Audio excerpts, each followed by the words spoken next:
Bom, então, bom dia a todos aí, os que estão conosco neste momento, os que estão nos assistindo pela gravação. A gente tinha começado a conversa aqui perguntando como é que se estavam acessando os conteúdos direitinho. Aí o pessoal levantou que talvez alguns não tivessem acesso ao SIGA, tá? Façam isso com brevidade, porque ali está todo o plano de ensino, tá? Toda a referência ali. Eu, se fosse aluno e não tivesse acesso ao SIGA, estaria perdido, porque efetivamente é ali que está, né? O que tem para fazer dia a dia. Então, se alguém não fez isso, eu acho que pelo visto todo mundo fez. Dei uma olhada. Eu consigo, sou quem não acessou, é uma coisa que eu não faço, porque eu acho que cada um tem aquilo. Mas né, também não ia ficar lá com uma tabelinha olhando isso aqui, entrou, né? Só uma coisa de cada um tem que providenciar. Em relação, assim, vamos dizer que sem dúvidas de estrutura de funcionamento e da disciplina, tá tudo certo. Além disso, aí, talvez alguns estejam com dificuldade de acessar o SIGA.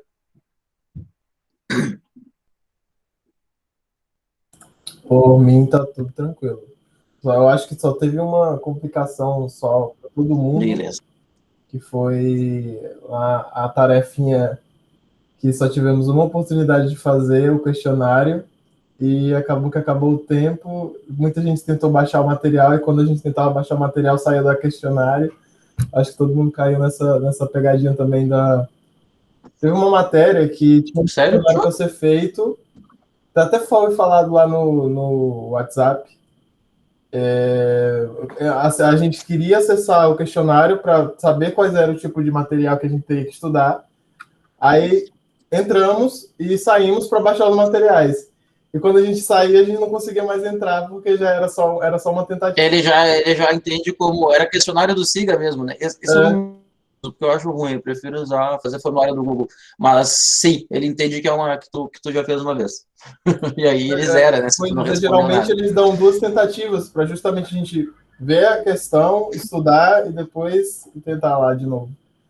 Mas só isso mesmo que aconteceu, pelo menos Olha, comigo. não vai adiantar muito eu ficar aqui, né, reclamando, mas o SIGA é horrível. Vocês já entenderam, o SIGA é terrível. Não, mas eu até, assim, eu É gostei, realmente ruim. eu achei bem estruturado, assim, organizado, o fórum está organizado, os dias das aulas estão organizados, a matéria, a tarefa do dia, cada gravação de aula, eu achei bem organizado, assim, para o pouco tempo que teve para se organizar, eu acho que foi muito bom. Tá até legal, só teve esse Mas problema. ele é quadrado, né? Ele é muito quadradão. E outra coisa, e para quem usa é bem mais fácil. Às vezes eu vejo assim, devem pensar, por que ele já não fez isso? Porque demora. Tudo que tu vai fazer ali, assim, nossa, lançar uma aula, correr. Meu Deus, eu levei, assim, olha, tempos. Essa unidade, achei, como a gente não ia estar presencial, achei que era melhor eu cuidar melhor a distribuição dos materiais, porque ele costuma jogar tudo quando a gente puxa a unidade que aconteceu passado para esse, às vezes ele faz uma confusão com os conteúdos e diz, não, esse semestre eu preciso cuidar direitinho, porque eles vão estar meio que, né, em casa. Deu um trabalho, foi uma semana, E eu acho, arrumando esse negócio. Ele é muito ruim. a sua matéria Pode falar. tem várias fichas, né, para degustação do vinho, né? Acredito que se Uhum. fosse realmente nos tempos comuns, normais, era totalmente prática, né? A gente estaria bebendo, estou provando, acredito eu, o vinho e tentando assinalar o suave, o seco. E eu percebi isso, que essa era a mais dificuldade para mim na sua matéria, que realmente eu vou ter que só na teoria mesmo, na prática mesmo vai ser muito confuso ainda para mim. Nessa, na altura que a gente está hoje, a gente teria provado 2 vinhos já. 2 vinhos não, teríamos feito degustação em 2, possivelmente, tá? Pelo que eu imagino. Pelo que eu calculo, assim, normalmente a gente vai ter ali as 3 primeiras, enfim, aromas, coisas mais pontuais, e na segunda, na terceira ou quarta aula a gente já está saúde, Marina. Na terceira ou quarta aula a gente já está provando vinho efetivamente. Mas eu não uso fichas, né? Eu acho que vocês devem ter visto por que eu não gosto das fichas, né? Eu acho que ela nos tira um pouquinho do perceber o vinho mesmo, a gente fica ali se preocupando em Limita fazer xizinho. muito, né? Incrivelmente, isso é mais ou menos como avaliação, tá? Quando eu passei as avaliações todas para marcar, eu descobri que as pessoas se complicavam mais ainda, porque elas se preocupavam, é incrível, a gente se preocupou em fazer X. Mas depois eu vou comentar isso quando a gente começar a falar das dúvidas específicas. Quem que eu vi que alguém levantou a mão? Onde é que tá? Onde é que eu vejo isso aqui? Aqui, cadê? Não, aqui. Adriana, era isso, Alessandra. Pode falar, Alessandra.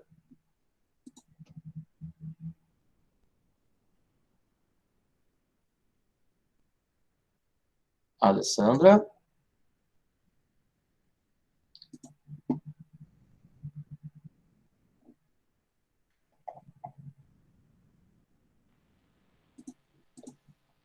Acho que não. Vamos lá, vamos qualquer coisa. Qualquer coisa pode falar depois se não tiver me escutado agora. Bom, passado isso, deixa eu ver se tem mais. Sim, gente, uma coisa que eu não sei bem como é que eu vou descobrir. Vocês já viram lá que daqui a um tempinho vocês têm os trabalhos para fazer. E já está numa data boa para a gente distribuir o número de pessoas que vão compor cada grupo. Eu acho que a gente podia fazer, para facilitar, a gente está com 20 pessoas hoje, a gente podia se distribuir entre essas 4, tá? E aí no fim da aula a gente vê isso aí. Entre essas 4, não, vamos lá, entre essas 20, a gente pegar e fazer 5 grupos com 4 pessoas, para ir dando start nisso aí. E aí eu ponho lá no Siga, pedindo, né, que quem não tem grupo, enfim, né, converse, põe a relação direitinho, porque senão fica. E vou dizer que no presencial não é tão diferente, tá? Porque a gente nunca sabe se quem está na primeira aula vai até o fim. Eu sempre fazia a distribuição no começo, e aí eu descobria que isso não era um bom negócio, porque 2 aulas diminuía, 3 diminuía, então sempre tinha que dar ali umas 3 semanas para a gente ter uma distribuição melhor, porque senão tu distribuía os grupos, depois era só tentar reformar ali, puxar, porque não, as pessoas acabavam desistindo. Então, quando a gente der uma paradinha, eu peço que vocês conversem entre vocês, tá? Formem aí 5 grupos com 4 pessoas, que aí a gente faz a distribuição dos assuntos. Deixa eu ver se tem mais algum aviso, assim, desses mais administrativos. Alguém tem alguma outra dúvida, assim, antes de entrar nas dúvidas específicas? Eu acho que o que eu tinha para falar de antemão era isso aí. Bom, o que a gente vai fazer nessas aulas, como eu tinha comentado com vocês? A gente, na verdade, fazer um fórum de dúvidas, né?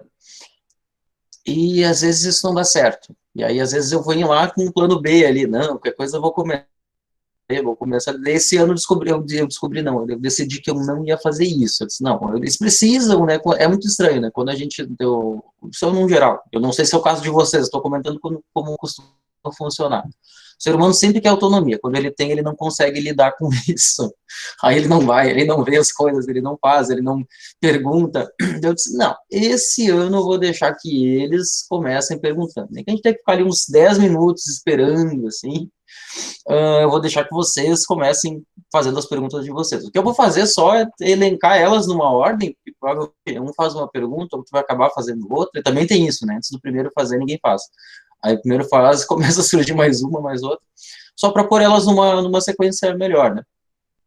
Que, claro, começa lá com as partes mais introdutórias e vai ali conforme foi andando os conteúdos. E a gente vai fazer 2 blocos, tá? Faz um primeiro bloco aí com análise sensorial e depois vai para viticultura. Eu acho que vocês devem ter mais dúvidas em viticultura do que análise sensorial, é de se imaginar. Embora a sensorial não seja uma coisa assim tão de graça, assim, vamos dizer, né? Impõe algumas dúvidas que algumas vezes a gente tem, ou até mesmo faz alguma confusão, e por aí vai. Então, quase 8h30, a gente começa então esse primeiro bloco aí. Eu vou ficar aguardando as perguntas de vocês. Já estou com. Não estou com o Word aberto. Vou deixar o Word aberto aqui para organizá-las. E aí, se quiserem fazer pelo microfone ou pelo chat, não faz diferença. Só façam as perguntas de vocês, senão a gente vai ficar aqui rodando. Ou, na pior das hipóteses, eu passo para o próximo assunto. E se não tiver pergunta, eu acabo a aula E aí vocês vão ter perguntas depois, né, como é de se imaginar. Uma coisa antes que vocês comecem a fazer as perguntas de vocês, a forma como funcionou, tirando que a gente tem normalmente atividade prática, praticamente todos os dias nessa unidade, quando a gente está no presencial, a distribuição dos conteúdos foi mais ou menos a mesma, tá? E aí vocês vão dizer, puxa, é bastante coisa. E é um malabarismo no presencial, tá? Quem é que é o culpado por essa disciplina ter só 80 horas? Eu? Na verdade, quando eu estava à frente do projeto, eu disse, pô, ninguém vai aceitar que a minha seja a maior de todas, né? Eu fui ali meio, como é que eu vou dizer assim, meio humilde e faz falta, tá? Era melhor ter, assim, que ela tivesse 100 e não 80 horas. Mas como não tinha nada, tinha uma unidade curtíssima antigamente, aí sobre bebidas, eu achei que teve um bom avanço com 80. Mas eu sei que ela é sempre bem corridinha. E outra coisa que é interessante de comentar, as pessoas tendem a achar, e eu sou acostumado já, assim, que elas façam esse tipo de colocação, assim, já tive situação de atrito até, assim, para que precisa isso? Porque não sei o quê, porque lá no outro lugar a gente só fica ali provando não sei o quê, tá, mas no outro lugar é no outro lugar. Precisa. E vocês vão ver, né, apesar que na aula passada, aquela que eu chamo de semana passada, eu até comentei um pouco disso, né, de como a gente faz um percurso longo para poder chegar na tal da taça e conseguir falar as coisas com alguma coerência, senão não precisava nem 20 horas, né? Que era para cada um ficar ali tentando, de alguma forma, adivinhar coisas e não conseguir inferir muito sobre o vinho, não precisaria a gente fazer isso. Talvez alguns de vocês já tenham visto, e eu prometi que eu ia parar com isso e parei, até tenho que dar essa informação oficialmente, né? Eu andei nesse período que eu estava distante, né, de vocês de forma presencial, eu acabei degustando diversos vinhos, 120 vinhos do ano passado para cá, que eu, enfim, fazia alguma... no fim das contas, fazia o que era como se eu estivesse degustando com vocês, né? Se alguém já viu alguns desses vídeos, já viram, assim, como é que deveria funcionar, né? O que a gente deveria ver, como é que a gente deveria pensar nisso. E vocês vão ver, assim, quando a gente faz uma dedução de pegar uma taça lá e ver, olha, esse aroma parece que é de uma uva menos madura ou mais madura, precisa disso que vocês viram agora, por exemplo, no segundo bloco aí, né, sobre viticultura. Parece de ser mais frio ou mais quente. Não tem outro jeito de fazer que não isso. A menos que vocês fiquem num certo, como é que eu vou dizer ali, num chute mesmo, né? Então, por isso que ela é comprida mesmo. Não é porque eu gosto, né? Que é negócio que ele pega, não, mas não é, porque eu acho que é importante, né? Mas, enfim, então, eu vi aqui no chat que apareceu sobre o kit eu acho que até poderia responder agora, até. E, por enquanto, foi a única pergunta, né? Aquela situação legal. Assim, que foi a Karina que fez a pergunta. Alguém quer fazer uma outra pergunta enquanto isso? Ó, já apareceu mais uma coisa aqui. Não, foi a Marina. Pode falar, Marina. Professor, eu notei aqui também sobre a decantação, que tu fala nos vídeos que tu não é muito, né, a favor da decantação. Que eu não sou muito favorável. Mas, tipo, acho que tu poderia dar uma explicação melhor, assim, sobre... Posso. Porque eu acho que ela é amplamente feita, né? Então, por quê? E como que funciona mais ou menos isso? Fiquei um pouco, assim, mais curiosa sobre esse tema. Tá. Alguém mais, gente, quer fazer? Pode fazer, podem perguntar aí. Não, pode perguntar uma coisa que pareça estúpida, por exemplo, da taça, que seja. E vocês já viram que eu não sou tão favorável à taça ISO, né? Aquela coisa... Mas não é bem alegórica, né? Ela serve muito para concurso ali, para dizer, olha, eu não posso julgar esse diferente desse, mas ela não é exatamente... tem já algumas pesquisas sobre isso, tá? Só que a conclusão deles é, olha, não faz diferença, mas se tiver que comparar, usa, porque daí tu não tem. E aí, de alguma forma, é um pensamento assim, olha, se tu tiver que comparar, usa elas, que já é um instrumento, enfim, como é que eu vou dizer, conhecido, mas que realmente, provavelmente ela não seja a forma melhor de expressar todos os vinhos. O que mais que vocês querem perguntar? Eu fui até pesquisar sobre aquela taça ali. a taça que tu falou que foi feita aqui no Brasil, né? Eu fui pesquisar para ver como é que ela era. Eu não tenho ela aqui, né? Ela tá lá no campus, inclusive, a única de medo que quero. Mas, para mim, é uma das melhores que tem. Mas tem aquela da Ferrari, né? Eu não lembro se eu deixei algum link dela. Não, eu não deixei. Deixa eu procurar aqui. Que é muito boa. É um pouco carinha, mas é boa. Acho que uns R$ 50 cada uma. Aqui, ó. Taça espumante Ferrari. Para mim, é a melhor taça. Para quem já viu aquelas tacinhas de champanhe ali, não aquela da Maria Antonieta. Essas taças de champanhe que vem algumas vezes com Veuve Clicquot, é parecida, só que é menor. A do Ferrari é maior. Aliás, essa conversa é interessante, né? Sobre as taças de espumante. Tem gente que gosta de tomar em taça de vinho, eu comentei isso. Eu acho que é um pouquinho exagerado. Eu acho que uma taça dessas, tu tem tudo. Tu tem ali o maior volume e tu tem um adequado espaço para pelagem, não perde o gás e tudo mais. Mas eu prefiro as maiores, sim. Deixa eu anotar aqui. Benedito, onde está? Aqui.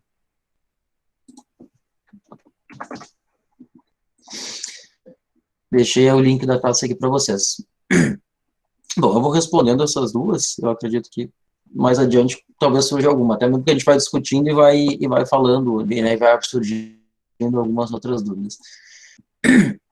Vamos começar pelo kit de aromas. Eu acho que é uma pergunta boa. Foi a Karina, né?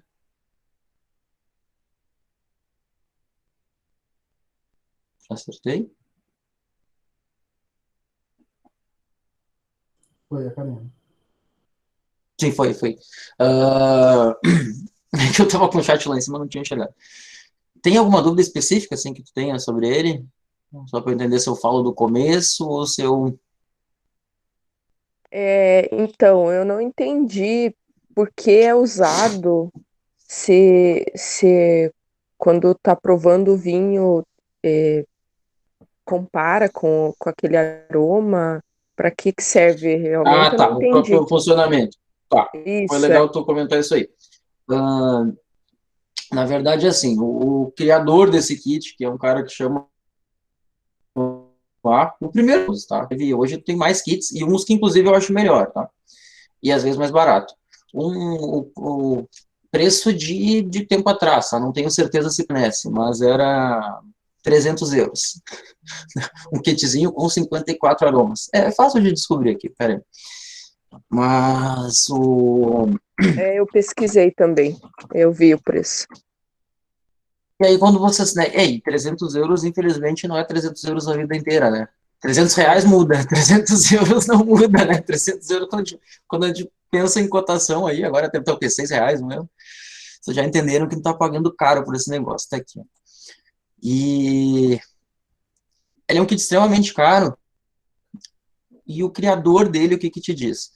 Que ele deveria ser usado, tem um livrinho que vem, olha, ó, eu achei que vocês estavam vendo a mesma tela que eu, né? Eu não projetei para vocês, mas se vocês entrarem aqui, vocês vão ver que tem um livrinho, deixa eu pôr o site para vocês, vocês vão ver que tem um livrinho que aparece em algum momento em umas fotos, que é o que vem junto na caixinha. E o que ele fez? Ele te instrui a fazer o uso dele, vamos dizer que cotidiano. Tu vai cheirar essa sequência ali, tem 54, são numeradinhos, ó, tu cheira o potinho 1, tenta adivinhar, cheira o 2, tenta adivinhar, cheira o 3, tenta adivinhar. Beleza, amanhã, enfim, não precisa ser amanhã, né? Semana que vem tu repete, e aí tu repete de novo, e aí tu repete de novo. E aí tem uma primeira crítica que eu tenho, assim, a forma como ele funciona, que é a forma, vamos dizer assim, instrumental que ele sugere. Porque quando tu segue a sequência, tu tende a decorar, tá? E eu digo por mim, assim, eu hoje de cabeça não lembro qual que é um. Mas se eu cheirar um, eu vou lembrar que talvez eu lembre de qual é o dois. E aí tu começa mais decorado que... E aí tu perde essa questão, né, de tu tá realmente percebendo o aroma. Eu não gosto muito da forma como eles sugerem, tá? Eu acho que ele não deveria ser feito sempre dessa forma. A outra questão é, ele tem... maior parte dos aromas dele base química. E sabe morango babalu é igualzinho morango da bandeja? Não. E aí, às vezes, o teu descritor começa meio atravessado, tá? Não tem... Por exemplo, vocês têm bastante costume de experimentar grapefruit, toranja? Tem um aroma extremamente característico. É perfeito o aroma do agora, pera também é perfeito. Vamos pensar. Banana parece babalu. Lembra do babalu de banana aí, de uns 20 anos atrás? Parece a banana do babalu. Morango é morango babalu também. Pô, e daí é estranho, né? Eu querer fazer um treinamento sobre aromas, dizendo, olha, isso é morango. Não, não é, né? Isso é morango do chiclete, não é morango a fruta, efetivamente. Groselha desse kit é interessante. Groselha é uma coisa super interessante, porque as pessoas têm uma ideia que é aquela coisa do xarope, né? Não tem nada a ver. Groselha é uma fruta até meio herbácea, assim, uma fruta vermelha com um pouquinho herbácea. E é um descritor bem usado para vinho. E eu fui descobrir groselha no Chile. Porque no Brasil é caro, nem encontra. Quando encontra é caríssimo. E groselha não tem nada a ver com xarope. Devia ser proibido até, assim, porque a groselha não deve passar nem como aroma artificial, porque não é doce, não é aquela coisa assim, parece se ela é um morango, não tem nada a ver. Perdão. Mas, como eu dizia, a ideia do kit é essa, é um treinamento prévio, tá? Não é um treinamento que, prova o vinho e cheira o kit, pode fazer isso. Eu vou te dizer que talvez para mim é um uso melhor, tá? Para mim é um uso melhor. Algumas vezes é que na aula presencial é uma coisa tão corrida, assim, que eu não consigo sempre fazer as coisas que eu gostaria, mas é uma atividade interessante. Eu já fiz isso, por exemplo, cheiro de borra de vinho. Quem é que me descreve cheiro de borra de vinho? Provavelmente porque nunca nem viu, né? Começa por aí, o que a gente não conhece, a gente não tem como falar.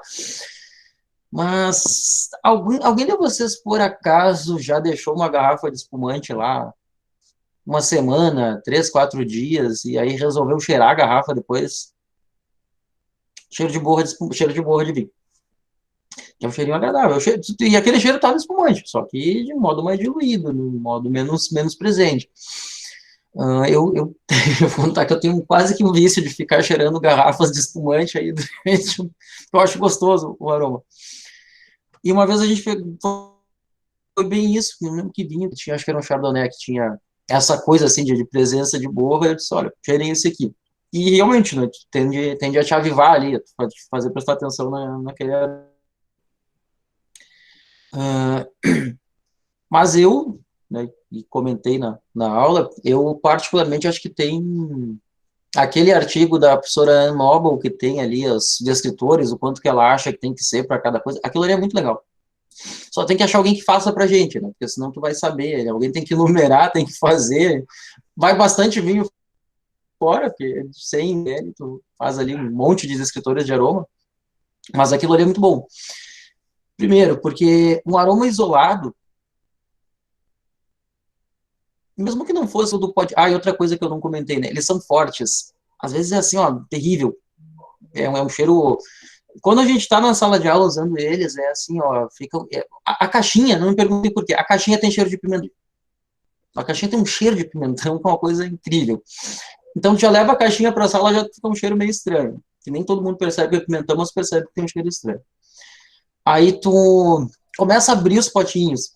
Tá, se eu abrir, sei lá, lá na parede até aqui, talvez eu não perceba que seja ali morango, mas eu percebo que tem um cheiro no ar. E aquilo ali começa a ficar um cheiro, que tem gente que sai com dor de cabeça até. Então eles são meio fortes, assim. E se tu resolver encostar o nariz ali, muito antes do coronavírus já era um problema, tá? Porque tu fica 3 dias com aquele cheiro na tua... Se derramar na mão também, tá? A mão fica cheirando vários dias com aquele cheiro. Agora, essas de fazer os descritores em vinho, para mim, é a melhor coisa que tem.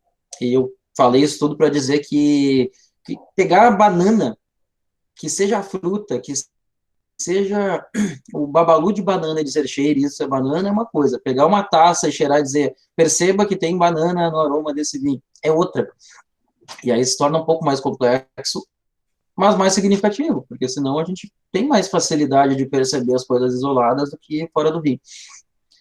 E é importante lembrar, né, que quando eu tenho só aroma de banana, que seja, é mais ou menos fácil. Quando eu tenho banana, cassis, ameixa, é um pouco mais difícil. Quando eu tenho banana, cassis, ameixa, pimenta preta, grama cortada, é muito mais difícil, né? Quanto mais compostos a gente tiver, mais a gente vai ter dificuldade para perceber.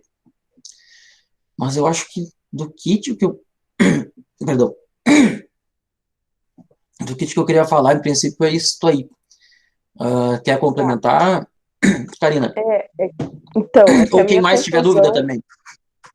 a minha confusão foi essa, sabe? Porque eu pensei assim, quando você fala para não, na sala, no local lá da degustação, não ter outros cheiros, não ter, ou até mesmo cuidar com o que você ingere antes da degustação, por exemplo, café, ou por exemplo, escovar os dentes, ou Uhum, aí eu fiquei, aí isso uhum. que me deu confusão, porque eu pensei assim, mas daí esse cheirando alguma coisa antes do que provar o vinho, mas agora eu entendi que ele então serve para ser um treinamento diário. Eu achei que era alguma coisa para Mais ou cheirar menos antes isso aí. de provar, sabe? Uhum. Eu É, nunca tinha então, pensado por então esse eu, lado, tá? Mas é pertinente. É bem pertinente, porque ele realmente empestava a sala, assim, não tem, ele é um pouquinho complicado para ser usado. Tem um cheiro forte. eu lembrei, pois é, aí eu lembrei que na época que eu trabalhei com confeitaria, eu sempre usava essas essências artificiais para para algum fim. E tem de vários sabores mesmo, banana, limão, tem de nozes, tem talvez seja parecido com esse kit. Aí Que tem é o alguns limão, cheiros. que é o limão essência, né? Não é o limão, né? Não é o Isso, baunilha essência, não é é um fato. isso, é. Então aí eu fiquei É um pensando, fato. puxa vida, mas então seria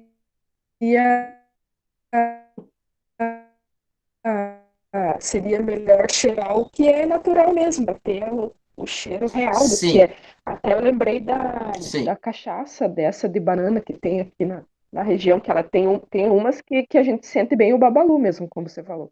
Então dá pra ver que é colocado alguma essência artificial ali, né? Que não é bem da fruta mesmo.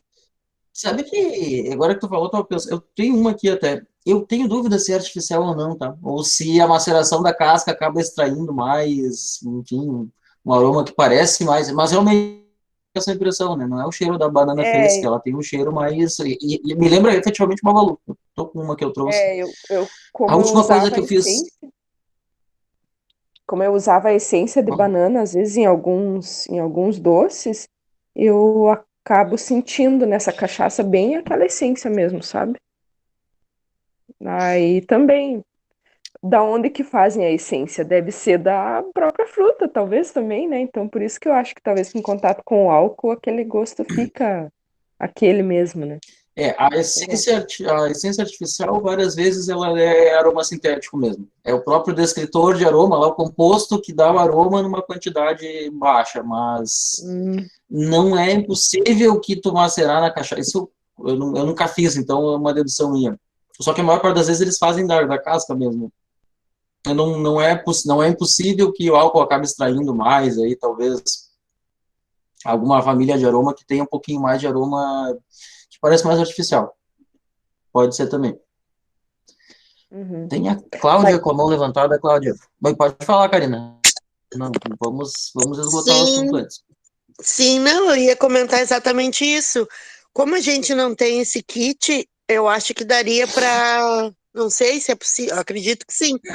Exercitar cheirando a fruta, vai comprar uma fruta, que Deve. a gente não tem esse hábito. Eu não tinha, pelo menos, agora que eu tô, né, aprendendo. Pega a banana ali, cheira, e eu acredito que seja tipo uma memória, né, professor? A gente memória vai gravando o cheiro, e daí a gente consegue É, identificar é, quando a gente vai degustar um vinho, porque nem não, é todo mundo exatamente tem isso. Tá? acesso a esse kit. A A única, mim não. a única observação que eu faço, não, tá, quem for lá agora, não faça isso, né, de uma forma, não encosta a banana no nariz, nariz lá, que inclusive o nariz é o maior transmissor que tem de coronavírus, tá, gente? Não tem um pouquinho de cuidado com isso, né? Ou leva para casa, lava e tudo mais. Mas sim, isso é uma coisa que eu até ia perguntar no começo, acabei não perguntando se alguém já tentou praticar as coisas que viu neste primeiro bloco de análise sensorial, assim, na prática, em casa, no geral. Eu tenho feito isso. Não só a parte do tomar, tá? Não disse que foi o que a Cláudia falou, tá? Mas não só a parte do tomar, tá? A parte do parado, do pensar, do tentar descrever o vinho.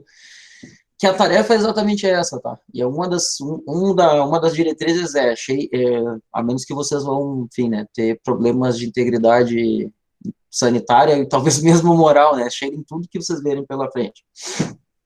Não tem outra forma de fazer que não isso. E é estranho, mas a gente não presta atenção de uma forma geral. Quantas vezes, quem tomou suco de laranja agora de manhã, assim, cheirou o suco ou não? Pegou lá e tomou. Provavelmente tomou. Tá, percebeu que era de laranja, azedinho, que tem aquele cheiro tipo, mas não percebeu, talvez, que o suco da marca A ou da marca B tem essas diferenças. Talvez sabe dizer que o da A tu prefere do que o da B, mas tu nem sabe bem por quê. E é bem isso aí, tá? E é uma coisa que é meio vício, tá? Eu não sei se isso é uma coisa boa de dizer, assim, mas é uma verdade. Vocês vão perceber que vocês começam a fazer isso automaticamente. Hoje eu faço isso e, às vezes, passo uma espécie de vergonha, né? Que as pessoas não entendem ou acham graça, né? Por que ele tá ali, né? Com um suquinho, tá ali cheirando, não sei o quê. Porque é esse exercício mesmo. Então, realmente é importante que vocês façam isso, tá? Que vocês cheirem as coisas que vocês têm contato, as que tem sentido, né? Vocês, claro, não vão ficar ali no escapamento do carro cheirando negócio para ver se tem cheiro, embora tenha vinhos que tenham cheiro, por exemplo, de querosene. Aí não precisa, aí quando, quem lembra aí do Ercilinho, né, o aeroporto antigo de Floripa, antigo que tem 2 anos, né, foi desativado, mas enfim, que descia pelas escadas era bem comum, né, que a gente sentia cheiro de querosene quando saía do avião. Querosene é um cheiro de Riesling, total, assim, Riesling alemão tem cheiro de querosene. Ou às vezes quando dá partida no avião, o ar-condicionado, pior que ele entra pela turbina, né, pela turbina não, pelo motor, que é a forma correta de chamar. E às vezes tem um cheirão para dentro, assim, de querosene, que eu particularmente, eu não gosto de pegar uma coisinha de querosene, não vou ficar ali um tubinho de querosene e ficar cheirando, até porque, inclusive, faz mal. Mas na porta do avião e numa garrafa de Riesling eu gosto. Tem um cheirinho agradável. Na porta do avião porque é cheiro de viagem, e na Riesling porque tem que ter Riesling, né? E é bom. Mas é mais ou menos por aí mesmo. Deixa eu só dar uma olhadinha aqui, que alguém mais comentou. Tem a pergunta da Maria Aparecida que eu vou deixar para responder depois. Tem uma sobre ficha que de repente... Mas que bom que vocês já estejam aí, talvez, provando não só vinho, as bebidas em casa, de uma forma geral, prestando mais atenção, porque a verdade é que é isso que a gente faz. A verdade é que o exercício é exatamente esse aí. Mas, hein, professor? Sim, aqui a Bárbara tem uma coisa, pode falar. Só mais uma colocação. Mas eu acho isso muito complexo, né? Porque, por exemplo, assim, ou eu tenho algum problema que eu não sinto cheiro, ou eu não sei. Porque tem pessoas que sentem vários tipos de cheiro, e eu não sinto. O que é isso? Normal. É que eu não conheço o cheiro? Assim, não, porque e assim funcionava na aula presencial, né? Era meio semestre tentando convencer que não tinha nada de errado, que não tivessem sentido tal aroma, e dali para frente tinha uma hora que eu já não falava mais, que simplesmente as pessoas conseguiam. É assim, a gente não tem esse costume. Ninguém, sei lá, se eu pegar o Robert Parker aí, que é um cara que tem, o nariz dele vale 1 milhão, um negócio assim, e ele não fazia isso. Um dia ele não prestava atenção nas coisas. Tem, claro, a gente tem fatores aí genéticos que te fazem ter mais ou menos percepção, tem fatores fisiológicos também, né? Por exemplo, eu tenho rinite, mas felizmente não me incomoda muito. Mas pode vir aí a perceber menos, mas o mecanismo ele é mais ou menos igual para todo mundo. Primeira coisa é começar a usar, segunda ir acessando memória, né? Biblioteca total, assim, não tem outro jeito. Quer ver? E olha que a gente está falando só de aroma por enquanto, mas tu quer ver assim, quanto tu acha o vinho A mais ácido que o B? Num momento inicial, é muito comum que as pessoas tenham uma percepção toda errada. Porque primeiro que elas confundem o que é acidez com amargor, o que é acidez, sei lá, com falta de açúcar, e aí já começa, já complica um pouquinho. Segundo, porque tu não tem um critério. Olha, se tu não tiver uma ideia de quanta acidez tem, assim, um vinho na boca, talvez um que não é muito ácido pareça ácido. Isso não é nada normal. O exercício, como é que eu vou dizer, acadêmico, efetivamente, de análise sensorial, por exemplo, para fazer um trabalho científico com isso, é nada mais, nada menos do que calibração de pessoas, tá? Não é outra forma. É igualzinho, quem trabalhou com laboratório ou de química, pHmetro lá, tu tinha que dizer para ele, ó, isso é um pH 4, isso aqui é um pH 7. Então, sabe o que é isso? O que é isso? Quando eu pôr um desconhecido, tu vai saber ler. E assim tá? Com a gente. Não funciona. A gente precisa ser calibrado. Não há outra. Calibrado não é tomar a cachaçinha, tá? Não foi isso que eu quis dizer. É efetivamente se testar, né? Ter experiência. De fato, é isso aí. Então, nunca é uma coisa mágica, assim, né? E isso, às vezes, era uma coisa... No presencial é até mais... Se alguém está meio decepcionado, eu vou decepcionar mais ainda dizendo que no presencial era pior, tá? No presencial, as pessoas ficavam muito mais indignadas, assim, tipo... Não, mas eu não sinto isso aí. E tem umas outras coisas que são engraçadas também. Às vezes as pessoas... Tem vezes que eu tenho que dizer, olha, isso não é, tá? Você está errado, ponto. Né? Não, mas daí tem uns que querem bater o pé, não, mas eu acho que esse é mais doce tentar, então eu vou... então pronto. Tem situações ali que tu vai ter, que tem ali, como é que eu vou te dizer, que a pessoa não tem, né, não tem a calibração e vai teimar. Poxa, calma, gente, vamos antes aprender, né, depois... Mas o sensorial, na verdade, é isso aí mesmo, não tem outra questão. Que é o que a Bárbara tinha falado aqui no fim das contas, né? Que a parte mais difícil é associar o gosto que já conhece com o que tem no vinho. Sim, é mais ou menos isso. É muito difícil no começo, depois fica tão ridículo de fácil que a gente não entende, assim, como que alguma vez a gente achou isso difícil, por mais estranho que pareça. Quando isso vira rotina, tu nem percebe bem, assim.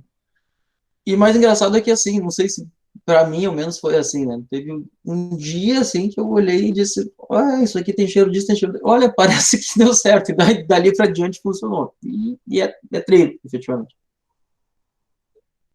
Tem a Cris com a mão levantada. Pode falar. Tem. Oi, prof. Oi, turma. Eu assisti ali os 11 primeiros vídeos, e depois nos outros ali eu já comecei a assistir e achei que estava ficando difícil demais. Eu penso assim, será que não tem uma maneira de a gente, em comum, começar a degustar aos poucos um vinho, onde a gente, num fórum nosso, pudesse conversar melhor? Eu estou bastante preocupada com a avaliação. Eu tomo vinho, gosto de vinho, mas não tenho essas percepções nenhuma. De repente fosse recomendado, e nossa, a gente já tem um grupo que conversa. Tá. Empecilho de ordem... Empecilho de ordem, como é que eu vou dizer, administrativa. A gente, até no vale a pena eu contar um pouquinho da história, né? Antigamente a gente era, né, saímos assim, como é que é? Antes era só mato, não, antigamente era uma riqueza, era uma coisa fenomenal, tá? A gente saiu de uma situação que a gente tomava vinho de R$300 e tudo mais, e para uma situação que a gente teve uma restrição grande orçamentária.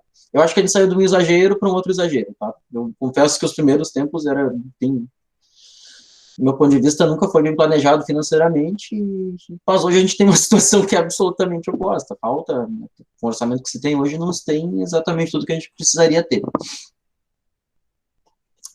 Por que eu digo isso? Porque aí quando essas coisas foram mudando, uma das formas que a gente fazia era, enfim, e não era nem a gente pedir, né? Era os alunos acabavam trazendo. insumos. Isso aí na cozinha era mais comum. Adivinha o que aconteceu? Humanidades, né? Um humano reclamou para a ouvidoria que era obrigado a fazer, que é uma coisa pública. O que o procurador disse? Não pode pedir nada. Beleza. Aí o que aconteceu? Aí ninguém sabe quem foi, enfim, mas todo mundo ficou, né? Não posso falar o palavrão que eu queria, mas ficou indignado com a situação, porque porque era melhor tu poder trazer e ter a experiência do que tu não poder trazer. E aí começou a ser um negócio meio policialesco, assim, porque daí para eu aceitar que as pessoas trouxessem, eu tinha que fazer, a pessoa tinha que fazer um termo, assim, não, que doou, que não foi coagido, blá, blá, blá. Aí a gente passou, e eu mesmo passei, assim, a evitar isso fortemente.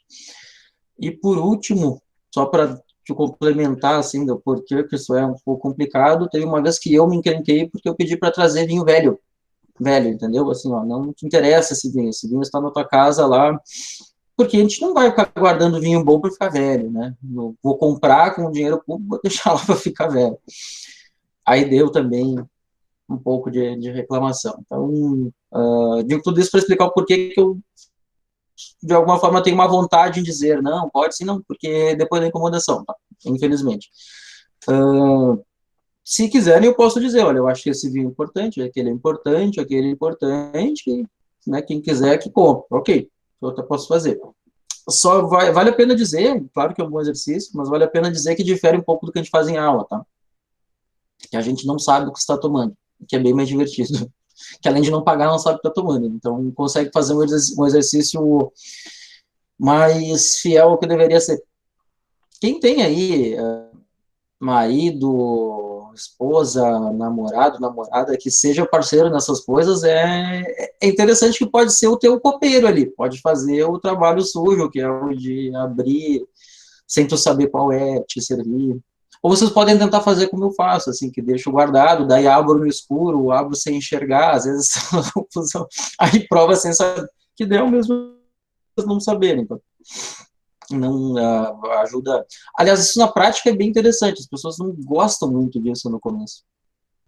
Elas acham que tu tem que.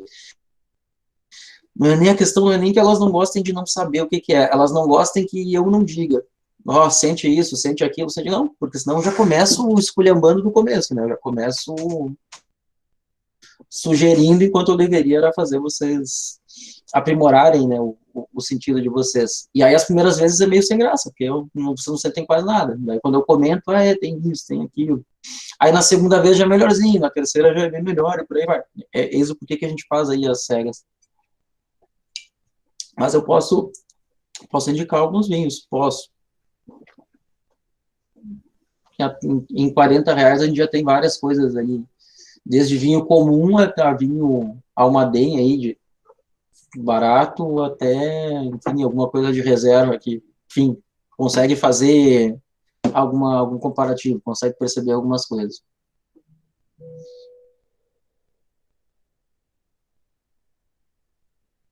Eu quero indicações.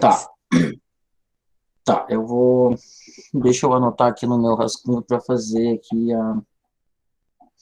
Eu tenho assinatura, tenho a da Wine. Aí. Qual delas? A Wine. Mas qual das categorias lá? A mais básica, a primeira. A mais básica. Assim, eu vou dizer que eu não gosto, tá, questão pessoal, né? Eu não gosto muito da mais básica, porque os preços são aqui, são equivalentes ali, o que seria, mas eu acho os vinhos meio simples, assim. Para vinho do dia a dia até vai, mas eu acho que as mais caras deles são muito boas. Custo-benefício é maior. Tudo bem que o preço é 5 vezes mais, mas como foi vale a pena. Foi minha primeira experiência, né? Então a gente acabou escolhendo pela primeira opção, por ser a mais barata, para ter uma experiência mesmo, para ver como é que funcionava. Mas assim, tô bem satisfeita. Tô gostando. Eu cancelei a minha esse porque não chega, eu tô com tanto vinho em casa que não dá mais. A gente vai deixando, e disse, não chega. Eu também acabei cancelando a minha, mas eu tinha do Singulares. Eu cheguei numa época ali também que tinha uma porção, mas daí a gente deu conta de beber nessa quarentena e conseguimos beber todos. Mas agora chegou Não, duas, então, na verdade, chegou duas, a gente não abriu ainda. Então eu só tô com duas garrafas por enquanto. E recentemente eu fui para o Paraná, viajei no feriado, aí passei lá e comprei um garrafão de Bordeauxão que eu gosto. Aí eu tô com sabe ele que eu para gosto de Bordeaux também, é cozinhar de vinho também. comum é o que eu mais gosto. Eu gosto para cozinhar também, para fazer E alguns pratos, mas assim para tomar também, de vez sagu, em não tem quando. sagu melhor, né, do que um sagu com Bordeauxão. Isso, eu adoro. Aham, eu adoro fazer sagu, principalmente no inverno. Eu acho que é sobremesa de inverno, eu gosto de comer ele quentinho ainda. Aí eu comprei um garrafão Ah, já para eu ter aqui ali em para casa é a fazer. mesma coisa. Então, Eu indiquei aqui para vocês uma assinatura que eu gosto, tá? Que é a da Chef France, que é uma importadora só de vinhos franceses. Eu particularmente gosto de vinho francês, mas não pode ser qualquer vinho francês, porque vem muita porcaria ali abaixo de R$ 100. Abaixo de 130, às vezes estou tomando vinho ruim e caro. Eu gosto da assinatura deles, tá? Eu me desfiz porque realmente tinha muita coisa aqui. Eu organizei, eu parei uns dias aqui na mãe e disse, meu Deus, gente, já tem metade de um quarto cheio de caixa de vinho, não dá, preciso parar. Mas eu gosto da assinatura deles, tá? Eu acho bom, acho conveniente o preço, que a assinatura às vezes é meio furada, né? Às vezes o preço não é tão mais baixo assim, e tu não escolhe o que quer, então às vezes vale a pena comprar item por item. para mim chegou dois franceses também, mas eu acredito que sejam vinhos baratos assim na França, né? Que seja vinho bem Sabe comum que assim, mas vinho mas não francês provei ainda, não abri. barato, eu tenho uma garrafa aqui até, eu não sabia que eu tinha mandado para cá, achei que estava em Floripa, não tá. Como é que ele chama? Comtesse de Saint-Hilaire, só que não tem mais no Angelone. Não sei porque o Angelone parou, e era um vinho, era um dos poucos vinhos franceses baratos, assim, eu me impressionei. Efetivamente me impressionei. Deixa eu ver se eu enxergo ele aqui. Não, parece que tem ainda. Peraí. Até, é uma dica, inclusive, se tiver no Angelone, vale a pena, tá?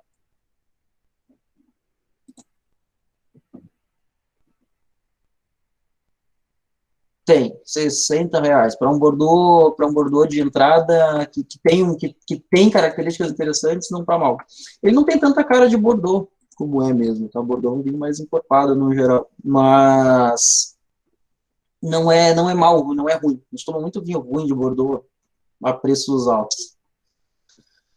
Mas enfim, deixa eu retomar aqui. Deixa eu ver se alguém mais falou. Já peguei a pergunta da Priscila. Querem comentar mais alguma coisa sobre isso? Eu agora já tô no trabalho agora. Agora cheguei aqui. Por isso que eu desliguei a câmera, tá? Então eu queria Não, comentar tranquilo. que eu passando em Bituruna, não sei se você já passou por ali, no Uhum. Paraná. Então, aí ali que eu cheguei numa Eu nunca vinícola fui. Eu tinha um colega de lá. ali que eu cheguei numa vinícola para comprar um vinho mais por memória afetiva mesmo, para trazer para casa um garrafão. Aí, depois de, né, começar a ter uma consciência, assim, de pensar mais nos vinhos, eu fiquei questionando algumas coisas ali, perguntando aí um fato que eu achei bem interessante, que eles tinham um Cabernet da vinícola. Aí eu falei, tá, mas que uva que vocês produzem aqui? Vocês têm a Cabernet aqui? Não Aí ele tem. falou, não, eu nunca tinha imaginado isso. Ele falou, a gente compra lá do Rio Grande do Sul, né? E faz o vinho aqui. Mas Rio Grande do Sul. a gente tentou plantar aqui. Eles têm Isabel, tem Bordeaux, tem a branca. Qual que é a branca que eles têm? Niágara, possivelmente. Niágara, essa. Aham. Niágara, provavelmente é. Essa. Então, e a gente tem essas aqui. A gente tentou cultivar Cabernet aqui, diz que eles compraram mudas e tentaram uns anos atrás, e não deu certo. Por causa da umidade, ele é muito úmido, não deu. Aí eles É a então realidade de Nova Trento também, tá? aí então eles compram Exatamente o que acontece em Nova Trento. a uva e fazem o vinhozinho deles ali, que tinha só algumas garrafas, é claro, né? as outras, a Niágara, a Bordeaux, tinha garrafão, e essa Cabernet tinha só algumas garrafas ali de... E, Mas eu provei e também gostei do Cabernet e deles, até trouxe uma garrafa. era essa pergunta que eu ia fazer. Que às vezes é interessante, né? Num contexto de se fazer vinho comum, muitas vezes tu faz melhor o comum do que um vinho fino, e aí tu toma às vezes vinho, sei lá, o Cabernet, Merlot, que é muito pior do que era o vinho bem feitinho de uva comum. Às vezes acontece. O Merlot eu provei também, e tinha Merlot também, eu provei e não gostei também. Achei ele, até a cor eu não gostei, achei ele mais puxando meio pro marrom, assim, não curti. E o sabor também eu não gosto muito do Merlot. Daí comprei só o Cabernet, comprei uma garrafa. Deixa eu confessar uma coisa aqui. Me surpreendi com hoje. Achei que ia render menos, tá? Daqui a pouco é 1 da tarde, eu tô falando ainda, porque o assunto tá rendendo e tá rendendo de uma forma interessante. Mas eu queria aproveitar aqui um comentário da Karina para perguntar para vocês o que. E aí eu já consigo responder uma outra pergunta. Boa. Tu disse que o Merlot parecia meio marrom, é isso? Parecia. Uhum. O que aconteceu com esse Merlot, gente? Por que ele está meio marrom? Eu acho que oxidou, passou um pouco do tempo dele, talvez da maturação, antes de engarrafar. Sabe a safra que era? Só para ter uma ideia, para a gente ter, assim, mais ou menos como confirmar isso. Acabei que não reparei, não. Quem mais? Não Mas sei. que merda, esse copo sempre me derrama. Quem mais que tem? Desculpem, eu falei palavrão. Quem mais deduz alguma coisa? Por que ele tem a cor meio marrom? Vou falar, gente. Encerrar é parte do. Nenhuma outra teoria? Tá, então a teoria é que é oxidação. Quem concorda que isso aí provavelmente seja oxidação? Eu também acho, professor, que seja oxidação. Sara também acha. Por que tu acha, Sara? Não sei, eu já vi assim uns vinhos que ficaram assim também na geladeira abertos ou assim e ficaram assim, principalmente aqui em casa e tal. Pronto. Provavelmente tenha sido isso, tá? A gente não sabe qual era a safra, mas às vezes tem um problema, é um problema meio amador, mas acontece. Às vezes ele parte oxidado já, não teve um cuidado devido com ele, aí o vinho é novo e já perdeu cor, tá? A presença do marrom, e isso tem total relação com o que a gente está falando agora, né? A cor do vinho muda e ela vai sair de uma cor bem intensa e bem viva para uma cor mais morta e mais fraca. É assim mesmo. E o tom marrom é um tom indicativo claro de oxidação. Não necessariamente sempre isso é ruim, tá? A gente tem que ter bem claro isso. Por quê? Porque se eu pegar ali o vinho de R$20 e ele estiver assim, provavelmente deve estar uma porcaria. Se eu pegar o vinho de R$3.000 e ele está assim, provavelmente ele está muito bom. Tá, por quê? Só porque o caro pode ser ruim? Não é isso. É porque o caro tinha potencial para isso, para envelhecer. E tem coisas, eu gosto de dizer que cor feia em vinho bom, em vinho com potencial, é ruga. Né? Vamos ver ali, vamos pensar alguma atriz aí, ator, que seja meio... Fernanda Montenegro. Fernanda Montenegro, ela tá com uma idade bem avançada, e ela continua, primeiro, muito bonita, segundo, genial, terceiro, com rugas, porque, né, mas hoje talvez muito melhor do que ela era, né, quando ela era nova e por aí vai. Tem como ela ter sido melhor e chegar aqui hoje com essa experiência sem ter ruga? Não. A cor do vinho é parecidinho com isso, tá? A maior parte dos vinhos com cor oxidada vai estar ruim, mas os grandes vinhos com grande potencial não conseguem, se é uma coisa que a gente não consegue segurar é cor. Por isso que eu faço um parêntese aí. Provavelmente na maior parte dos vinhos que vocês tomarem aí, abaixo de R$70, que ele tiver com a cor, vinho tinto, né, que tiver com a cor meio marrom, provavelmente oxidou. De vez em quando isso pode ser bom, quase sempre vai ser ruim. E aí, a Priscila tinha me perguntado o que é vinho oxidado. Consegui te responder, Priscila. Eu acho que não, mas vale a pena eu discutir. Oi, professor, bom dia. Eu acho que eu consegui entender, mas não sei, eu acho que ainda me falta mais conhecimento para Tá. poder entender melhor. Acho que, de repente, daqui para frente... Eu queria saber se ele... Tá, tu falou que nos vinhos mais baratos, né? Ele não é uma boa qualidade, né? Fica ruim. Daí, por exemplo, eu não posso beber o vinho se eu ver que ele tá com a cor meio marrom, ele estraga o gosto. Ainda fiquei com um pouquinho de dúvida sobre isso. Ele fica com somente o aroma ruim, tá? É que uma coisa é verdade, quando a gente fala em aroma, dificilmente isso aí não reverbera na boca. Por que que um aroma acaba aparecendo em boca? O aroma? Por causa do olfato, né? A gente cheira e sente o gosto, eu acho. Da tal passagem retronasal, tá? A gente, enquanto tem coisa na boca e não engoliu, tá aberto. Eu vou dizer uma coisa, felizmente a gente não percebe o nosso hálito, mas na verdade a gente teria capacidade disso, que seria muito desagradável.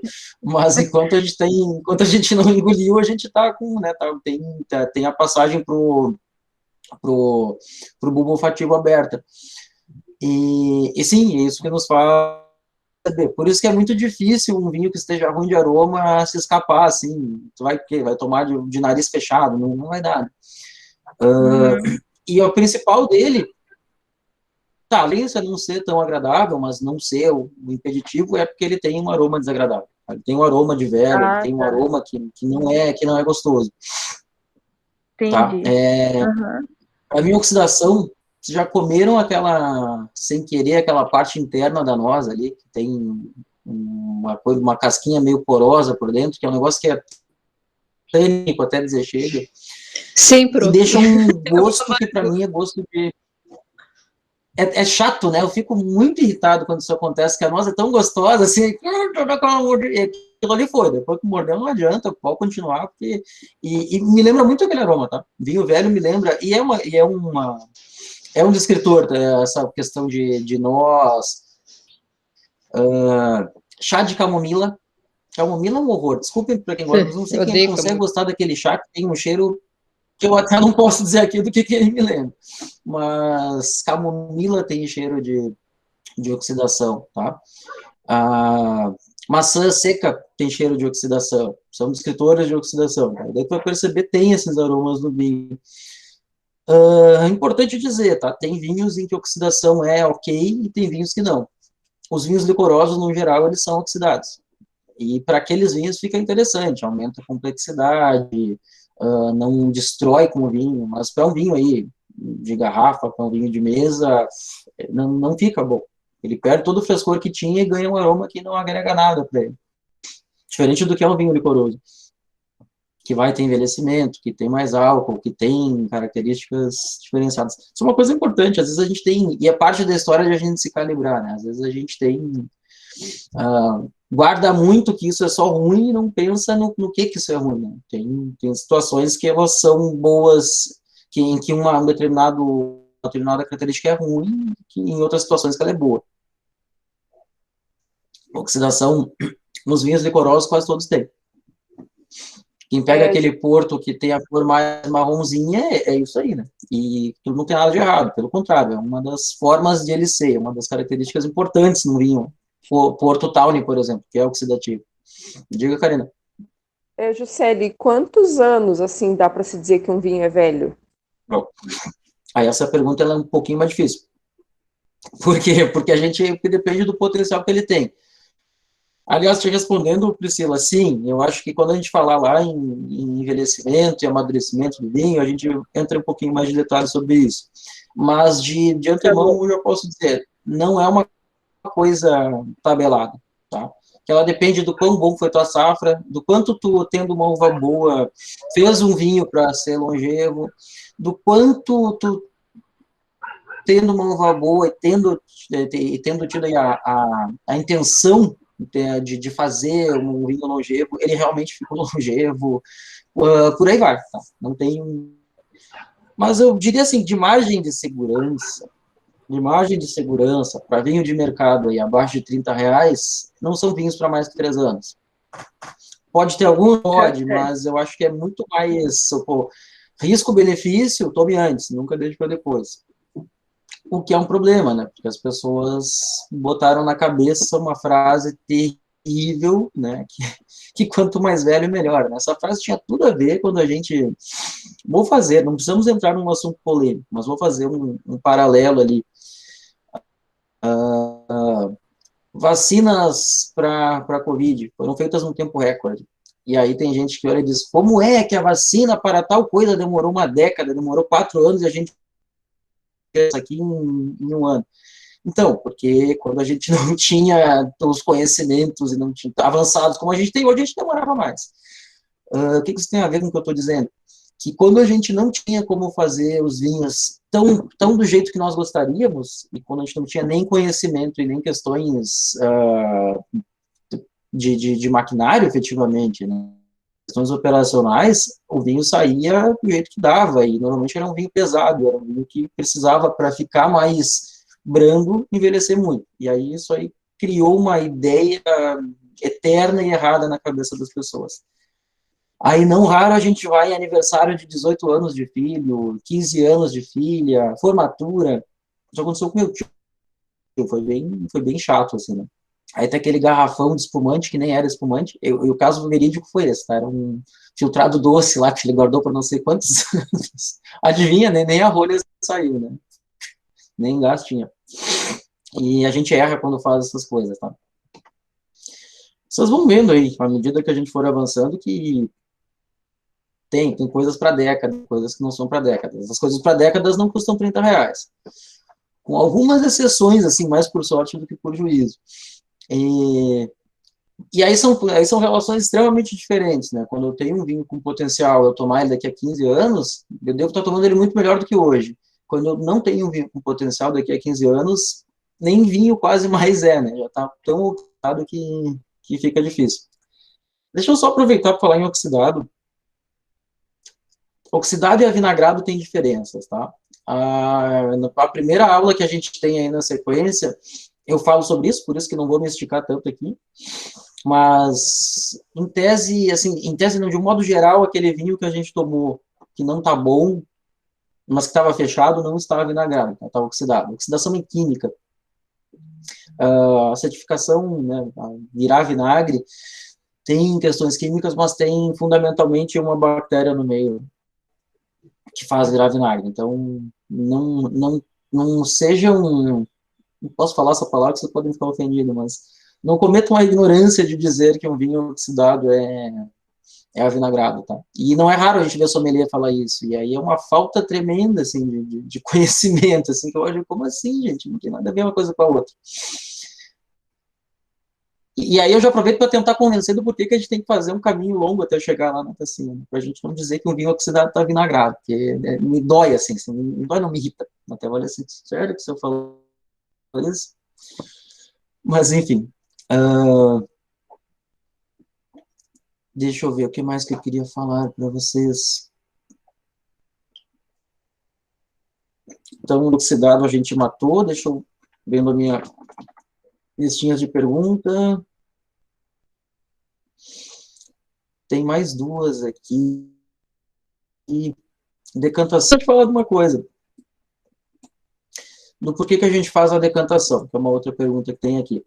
Uma parte dela tá vinculada à necessidade de oxigenar o vinho, que não tem a ver com oxidação, veja só.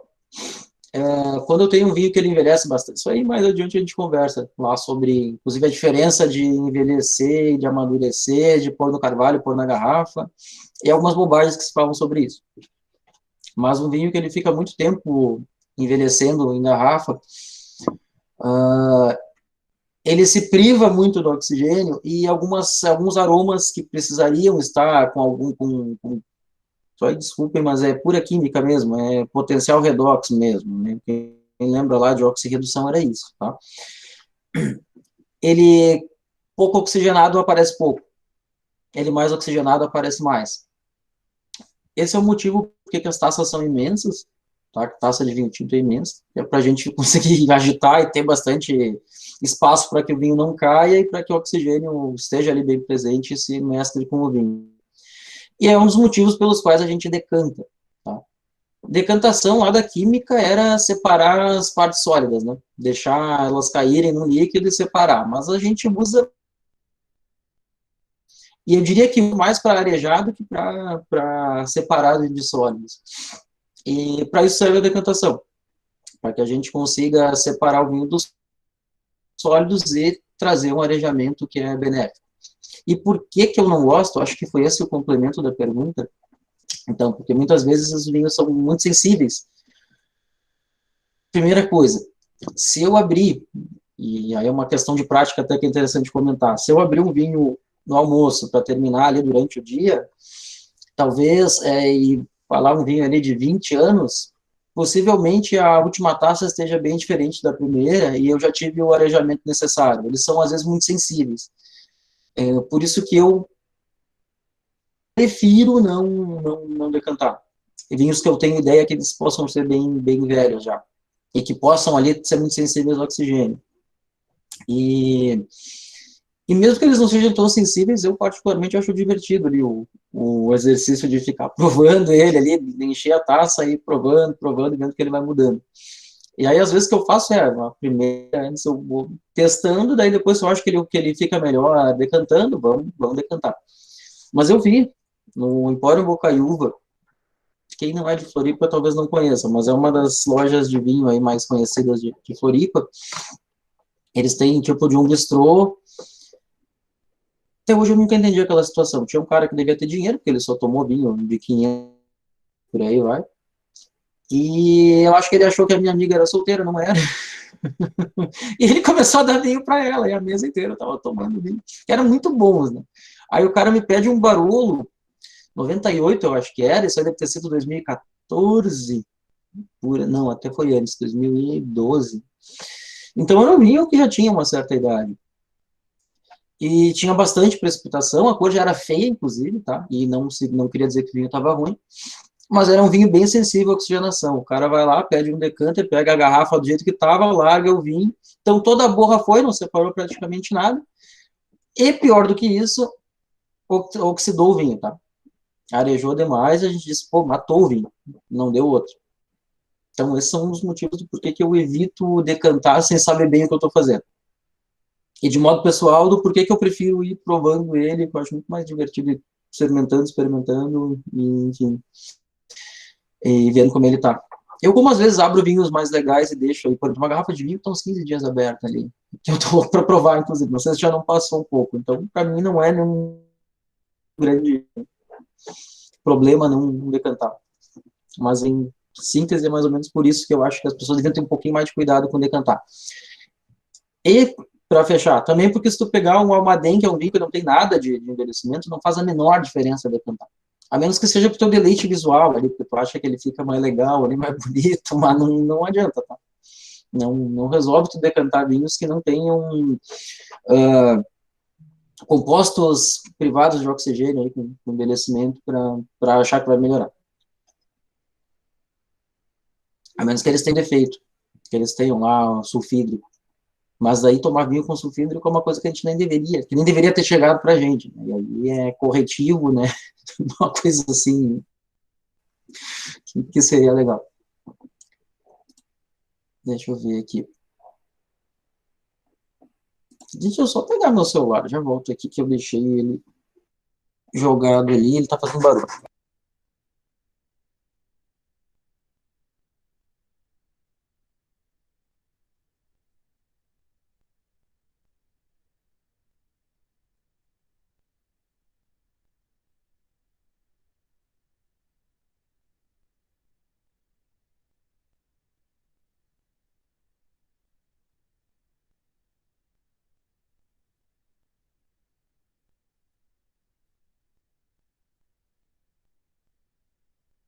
Peraí, deixa eu só. Ai, ai, ai. Esqueci completamente, esse negócio tá fazendo barulho, tá me enchendo o saco. Peraí.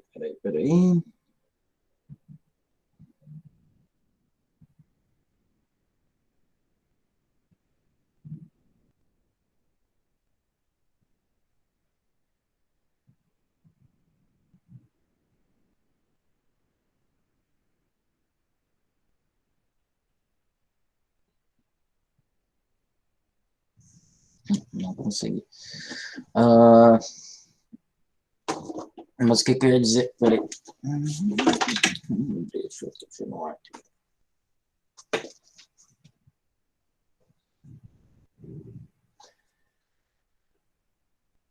Mas aí eu acho que eu consegui responder a questão da decantação e do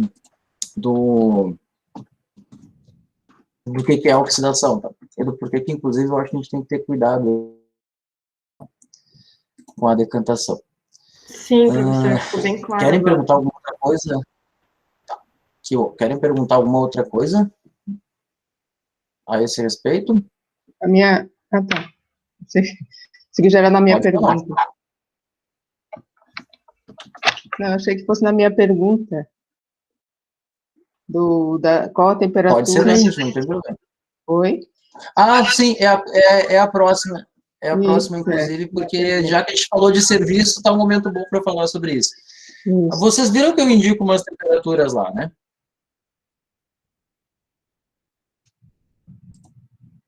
Viram? Sim. Sim.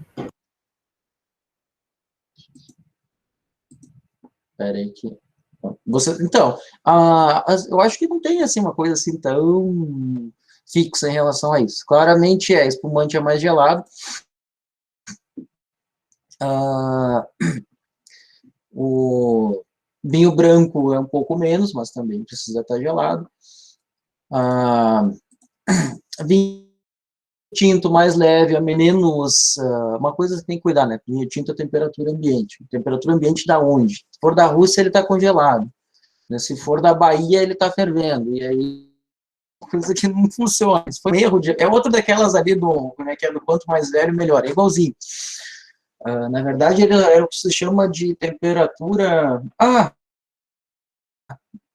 O Juderé vai responder o que significa isto aqui em francês. Botei no chat. Na verdade, se usava, e é bem comum a gente falar assim, que usava o vinho Chambray, a temperatura... Tradução literal de Chambray é câmara, mas não é usado assim, vamos lá, é quarto, é o lugar, e aí é a temperatura do quarto, a temperatura da sala, vamos lá, né?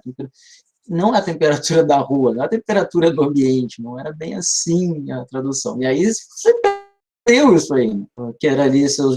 Isso, exatamente. Seus 18 graus, por aí. Tá? E aí virou essa bobagem. Na realidade, assim, os tintos mais encorpados vão bem aí a 18 graus, mais que isso começa a sobressair muito álcool, os menos encorpados vão melhores, inclusive um pouquinho mais refrescados.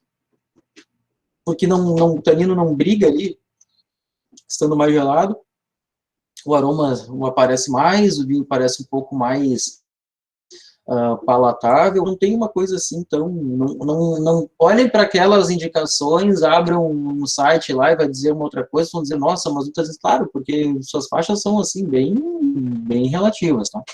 Aquilo ali, na verdade, é uma coisa assim, mais da minha vida do que eu já vi, assim, olha, eu acho que aqui é uma faixa boa. Não tem uma coisa assim tão fixa, tá? Tá, não tem uma coisa tão fixa não quer dizer que o espumante possa estar a 18 graus, não. Precisa estar lá, ali, abaixo de 10, 8, não pode estar. E outra coisa que eu acho que é importante, a gente estando num país que é quente boa parte do tempo, eu prefiro pecar gelando demais do que não gelando, porque é muito mais fácil deixar ele esquentado do que gelar depois. Mas não tem algo assim muito, muito fixo. Ok. Deixa eu ver na sequência. Uma coisa que é interessante, o pessoal no Porto costuma não tomar vinho do Porto, costuma tomar o vinho Porto na temperatura que está. E para mim isso às vezes é um pouquinho ruim. Porque a temperatura do vinho do Porto, a temperatura que está no Porto no verão, por exemplo, é extremamente quente. E é um vinho bastante alcoólico, é um pouco difícil de ser tomado uma temperatura mais alta. Eu particularmente prefiro o Porto ali nos 12 graus, que senão é muito fica muito pesado, muito ardente, muito forte de álcool. Pelo que eu vejo aqui, faltou responder sobre a ficha de degustação, né? Numeração de cada... A pergunta era da Bárbara, qual que era... O que é aquela numeração na ficha de degustação? Sim, tu vai fazendo a pontuação, exatamente aquilo. Agora, é importante dizer que para eu modular o que é bom, muito bom, o que é regular, tu precisa treinar também, não adianta, tá? É uma coisa que tem a ver ali com a gente ter que se calibrar, tá? De fato. Que é uma das coisas que eu acho que aquela ficha não nos resolve muito. Eu pôr uma garrafa na frente de vocês tá, preenche ela, tá? Mas quanto é bom, quanto... E tu vê só assim, se eu te perguntar de cor, tá, de cor tá mais ou menos, é mais ou menos fácil. Eu acho que as pessoas queiram cores muito fortes. Eu escrevi sobre isso no SCC10 esses dias. Como as pessoas querem vinhos que tenham cores que eles nem podem ter. Né? O cara quer tomar Merlot que seja assim, extremamente colorido, e não é da natureza do Merlot. Por isso que às vezes pode ser que a gente avalie mal vinhos que não tenham tanta cor. E aí é um problema de instrumento de novo. Um problema nosso e não do vinho. Mas cor é fácil de avaliar. Avalia aí franqueza de aroma. Piorou um pouquinho, né? É uma coisa muito mais abstrata.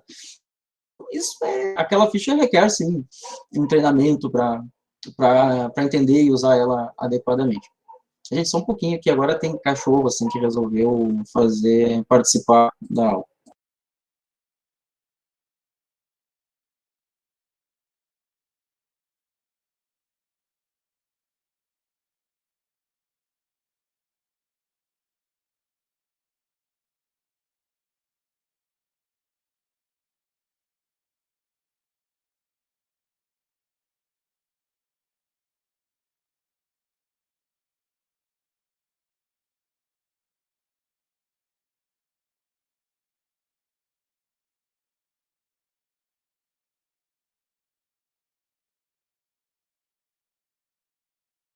Melhorou um pouquinho, mas daqui a pouco é a hora do carro do ovo, assim, né?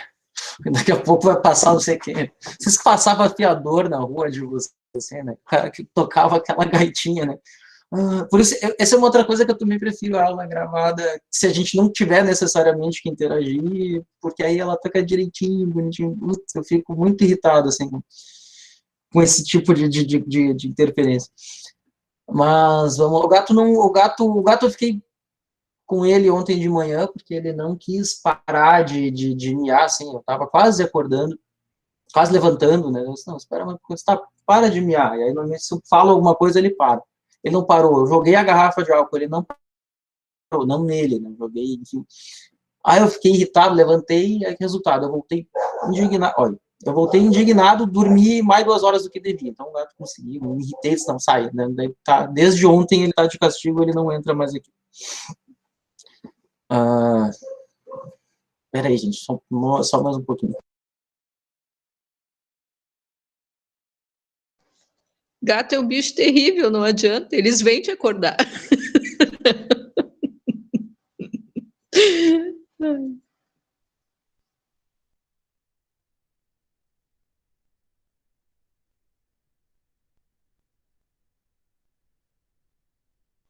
Mas somos queridos, né? Mas o gato é pequeno, mas ele é chato, ele é metido, ele bate no outro, ele foi batendo, coitado do outro gato ali. Aí eu já fiquei bravo também, aí eu disse, não, tu não entra aqui hoje. Aí ele fica sem a comida cara, porque ele tem um problema urinário, aí a comida é caríssima, eu dou só um pouquinho, do mínimo por dia, porque, pô, não compro nem caviar pra mim, eu não gosto de caviar. Enfim, não compro nem filé pra mim, disse, não, vai se orientar, ele não vai comer hoje. Então, hoje ele nem apareceu aqui, acho que ele ficou meio ressabiado. Enfim. Foi caçar passarinho. Deixa eu voltar aqui. Eu nem para isso, sério. Ele só sabe dar porrada nos outros. Né? Passarinho ele não sabe. Sim, eu estava falando da ficha. Tá? Sim, na verdade, aquela ficha... Primeira coisa que eu não gosto dela, porque ela não é uma ficha descritiva. E para nossa, na verdade, é para qualquer área, mas para essa área que a gente trabalha mais ainda, porque não me interessa chegar para um cliente e dizer o que tu acha desse vinho? É um vinho 89 pontos. Daí, não entendeu nada. tá? É uma ficha para concurso. E acho que é um pouco assim que se propague tanto essa ficha em meios aí de sommelier, porque ela não te ajuda. Ela não te ajuda. Tu precisa conseguir descrever, e aí é aplicar isso que a gente está com. Por isso que eu deixo lá um roteiro, aquele roteiro foi assim um esforço que eu fiz, assim, que eu acho que era interessante. Então, o que você precisaria ver no vinho? O que você deveria ver? É uma forma de dialogar assim com a ficha e com o vinho e conseguir ir preenchendo. Eu acho que é um meio bom de usar. E que importa muito mais para essa área que a gente tem aí de sommelier. Mas, respondendo, assim, friamente a pergunta, sim, aquele pastezinho lá, ou circula para enxergar o número, soma, e aquilo ali chega na nota do vinho. Uma vez, eu tenho, assim, em algum lugar, uma vez eu resolvi estudar a ficha e descobrir quais são os critérios ali, quanto vale cada coisa, até porque eu queria saber como é que podia dar essa nota para 100 se tirasse visual, para quem é cego, por exemplo. Isso está em algum canto, deve estar no campus, em algum armário, numa coisa, naquela seção de coisas que a gente vai fazer um dia e nunca faz.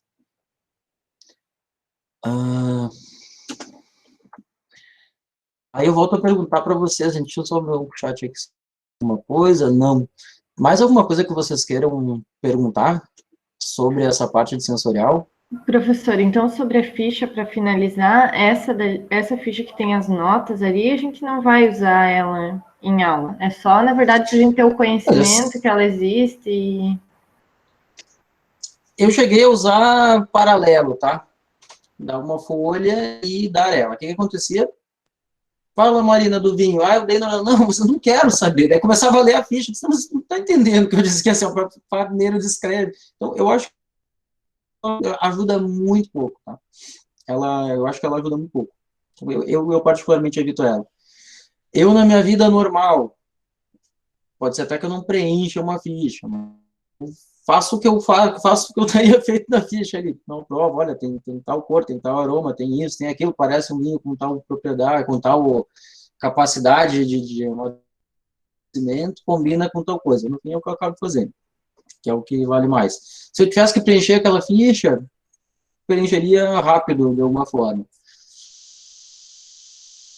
Agora, uma coisa, conversando com o meu orientador esses dias, aquela ficha tem um outro problema também, que ela acaba deixando as coisas muito próximas. Ou tu tem vinhos muito ruins que eles ficam de regular para baixo, ou a maior parte dos vinhos ficam muito próximos. Tu vai pegar ali 2 grandes vinhos, provavelmente eles têm uma diferença, que tem grandes diferenças sensoriais, eles provavelmente vão ter uma nota muito próxima, a gente não consegue distinguir muito um do outro. E outra coisa que é verdade, quando tu pega um Almaden Taná, tá bem bom o Almaden Taná, inclusive é uma dica para vocês provarem. A gente está falando de R$20, 20 alguma coisa, tudo bem, o preço não é exatamente tudo, mas de um vinho simples, de um vinho para o dia a dia, vinho jovem. Como é que eu pontuo mal um vinho desse? Se ele está condizente com o que ele é para ser, se ele está se ele está condizente com o que é para ser, se ele se ele não tem defeito, se ele está com bom aroma, está com bom aspecto, tudo, ele acaba tendo uma nota alta. Tá? Não é nota de crítico que reflete ali o quanto que ele acha, o quanto que ele prefere, com vinhos com mais potencial, a gente está julgando ele tecnicamente. Ele não tem problema com cor, não tem problema com aroma, não tem problema com sabor, vai ter uma nota alta, né? Então uns 80 e poucos pontos. Aí eu pego um baita vinho lá de R$300, que não é só porque ele é 300 que é bom, porque ele foi de uma grande safra, que é um vinho que tem potencial de envelhecimento, é um vinho que já está mais evoluído, diferente do que era o Almaden, que eu não poderia nem pensar em evoluir ele. É um vinho que tem uma nota alta. E aí, quando eu descubro, mas ele está muito bom para o que ele é para ser. Ele está muito bom de cor, ele está muito bom de aroma, ele está muito bom de sabor. Eu descobri 80 pontos também. Pô, então, para mim, eu acho que a nota em si, eu acho ela bem, bem complicada. Que ela não reflete o quanto que potencial que tem um vinho, por exemplo. por isso que é até importante, e na maior parte dos concursos eles diferenciam, né? Vai falar de vinhos jovens, vai falar de vinho encorpado, vai falar de espumante, porque estaria nivelando tudo de um jeito que é até mesmo difícil. Inclusive porque o funcionamento dela pressupõe que tu entenda o vinho antes e passe a julgar ele com base nisso, porque, olha, isso aqui parece que é um vinho com potencial para envelhecimento. Se tiver faltando potencial, ele está aquém do que deveria. Agora, se é um vinho para consumo corrente, um vinho jovem, não dá para a gente cobrar o que ele não pode te oferecer. Por isso que a pontuação nem sempre funciona bem se tu não categorizar. Tá? E volto a dizer, o quanto que eu pontuo que é bom, que é muito bom, eu não estou dizendo o quanto aroma ele tem, quanto potencial tem, que é o que eu acho que mais a gente precisa para essa área. Por isso que eu não dou muita bola para aquela ficha. Querem perguntar mais alguma coisa, gente?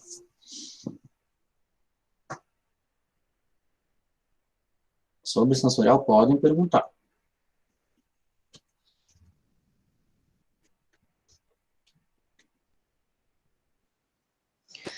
Nada? Juscelio, no Brasil aqui no Brasil são quantos concursos assim que existem para dessa análise sensorial? Isso serve só para concurso? Isso é só assim, a gente pode entender concurso como uma coisa comercial, para avaliar vinho para vender, é isso? O vinho mais avaliado para dizer qual é o melhor, dentre aqueles que foram mais valor comercial.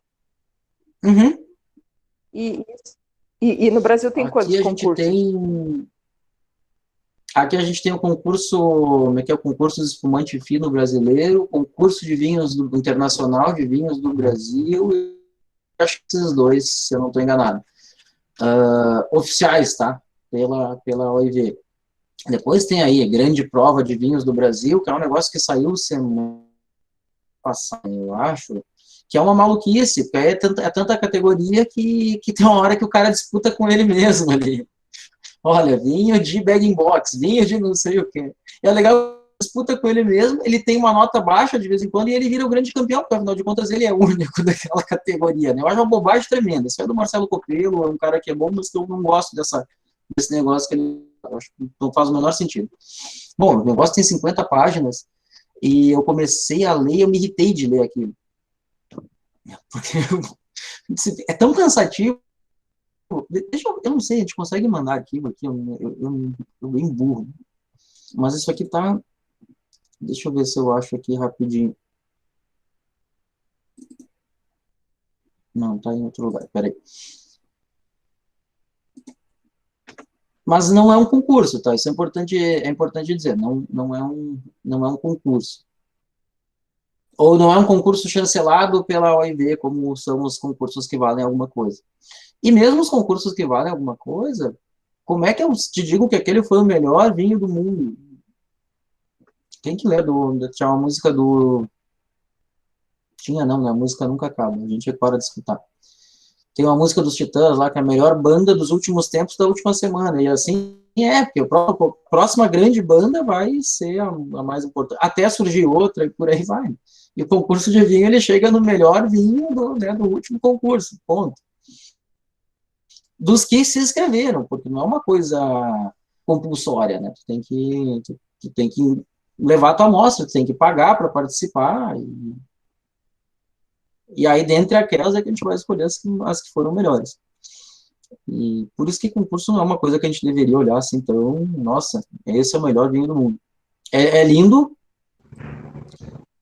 É assim que eu julgo também. Não consigo. Eu fico imaginando realmente isso. É um processo que quem participa está pagando, não é todos os vinhos que estão ali, todos que são produzidos no Brasil, vamos pensar em Brasil, né?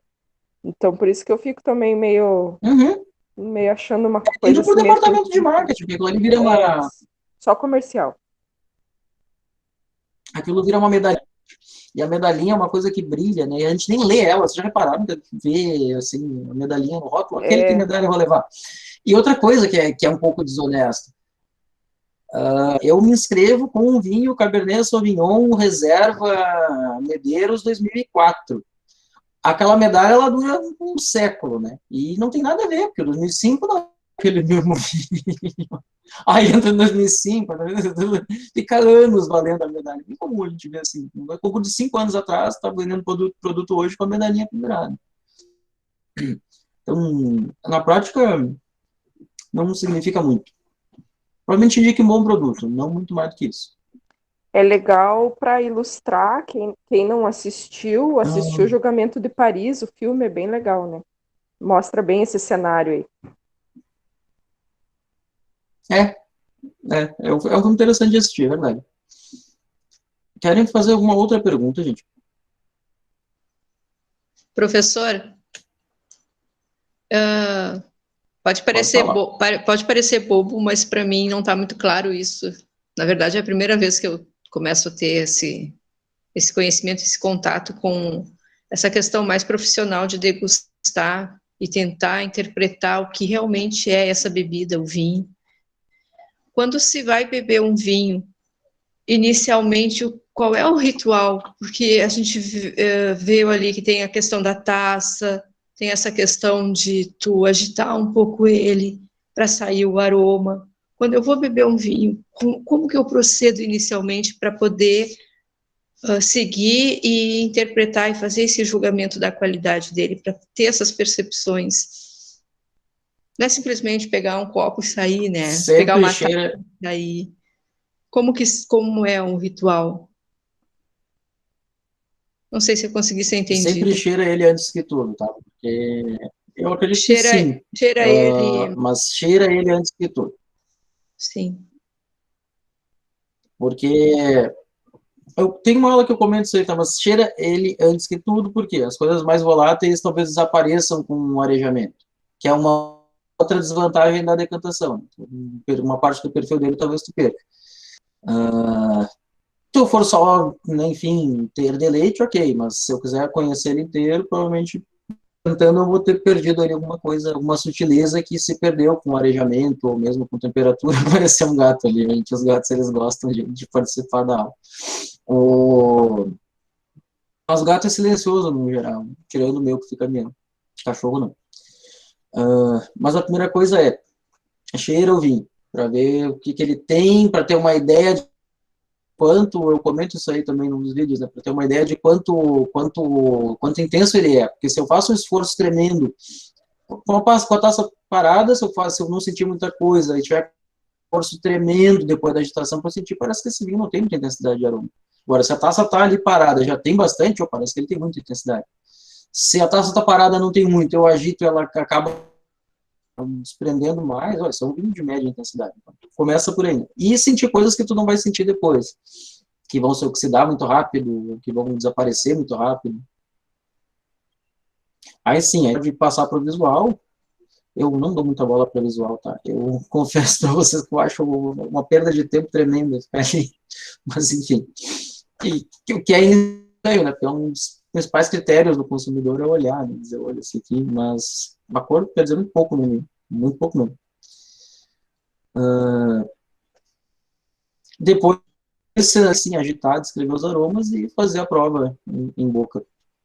Mas essa é uma sequência mais adequada. E será isso que tu queria perguntar? É isso aí. É começar a perceber, começar a sentir e entender que o vinho é muito mais que uma bebida, né? Quando a gente sente e mesmo a cerveja, tá? Ou a cachaça também, porque a gente acaba tomando as coisas assim sem perceber, e tem tanta coisa que a gente podia perceber. Então, fato. Vai ser igual, quando a gente estiver na outra unidade, vai ser igualzinho. Vamos dizer, olha, mas eu tomei, sei lá, a Red Ale de tal empresa, achei mais forte, mais fraca, tá? Não dá para falar mais sobre isso, dá, que a gente acaba não reduzindo a botar na boca e dizer, ó, essa é mais amarga, é menos, e fica por isso, né? Mas daria para falar muito mais. Daria para falar bastante mais coisa. Custa mesmo, né? Custa igualzinho. Uma taça de vinho provada e ela não provada dá igualzinho. Então, o preço é igualzinho. Vocês O que tu percebe ali que é muito melhor. Aqui no sul, tu ficar provando cachaça, tu vai pegar Não faz muito isso. tem que ser vinho. Eu gosto de cachaça, meu Deus. Eu gosto de cachaça. Faz dias que eu não tomo uma cachaça, inclusive. Certo, prof. Obrigada. Querem fazer mais alguma pergunta desse primeiro bloco?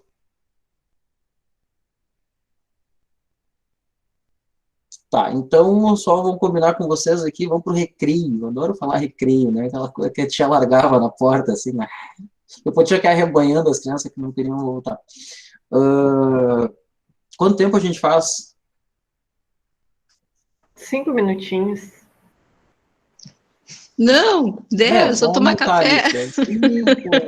10, isso, exatamente. Até na cozinha, comer o gato, não sei das coisas.